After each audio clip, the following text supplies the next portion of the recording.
François-Olivier Gisbert, il y a aussi évidemment Donald Trump qui menace à nouveau l'Iran de destruction après l'échec des pourparlers au Pakistan. Je pourrais les détruire en une journée, en une heure.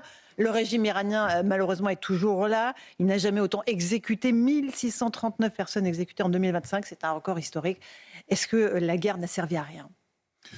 Elle n'est pas finie déjà. Mais le problème de Trump, si vous voulez, c'est qu'il n'a pas lu Sun Tzu, l'art de la guerre, 6e siècle avant Jésus-Christ, un général chinois qui a créé des choses absolument géniales.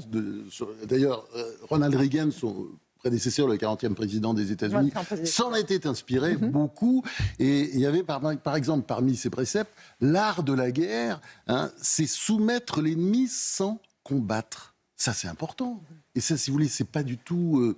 il est parti sur l'idée qu'il pouvait gagner cette guerre en quelques temps. Ben non, ça le fait pas. Bon, alors, puis lui, si vous voulez, il n'est pas comme Poutine. Poutine, là, il se fait tenir la dragée haute par un petit pays, 4 fois moins peuplé que lui. Mais il a le temps pour lui, Poutine. Mais il a le temps pour lui, c'est une dictature, ça va très bien.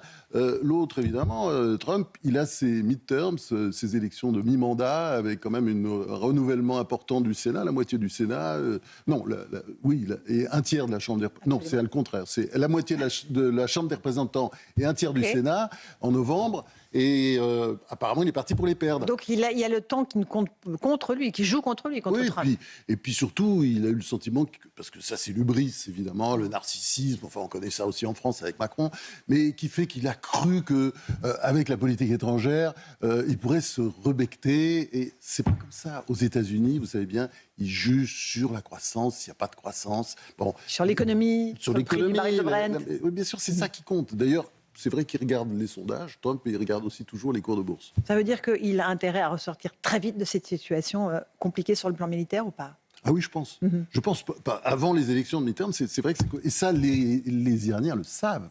Et c'est le petit problème des négociations. C'est-à-dire qu'ils savent que plus c'est long, plus ça va être compliqué pour Trump. Pendant ce temps-là, le peuple iranien continue de souffrir. Et je le disais, être exécuté. C'est atroce. Ils sont les grands oubliés avec de cette guerre. Avec une gauche française, quand même, une partie de la gauche française, qui soutient ce régime abject, l'un des régimes les plus abjects qu'on a eu depuis longtemps, qui a tué 30 à 40 000 personnes. Par quoi ? Par anti-trumpisme primaire ? Par antisémitisme aussi ? Par haine de soi, antisémitisme, haine de soi aussi. C'est très important, parce que la haine de soi, on le sent très bien dans ce pays comme dans l'Occident en général.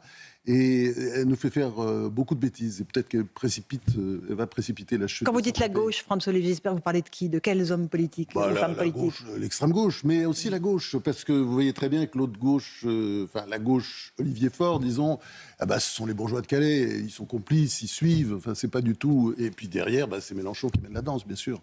Et qui contrôle le cerveau d'un certain nombre de ces gens. Il y a aussi les pourparlers qui vont débuter demain entre Israël et le gouvernement libanais à Washington, sous l'égide des États-Unis. Israël veut un accord de paix avec le Liban, un accord qui tiendrait pour des générations, dit Benjamin Netanyahou. Ce serait historique, mais la France a été laissée en dehors par Benjamin Netanyahou de cet accord. Que pèse encore notre pays dans cette région ?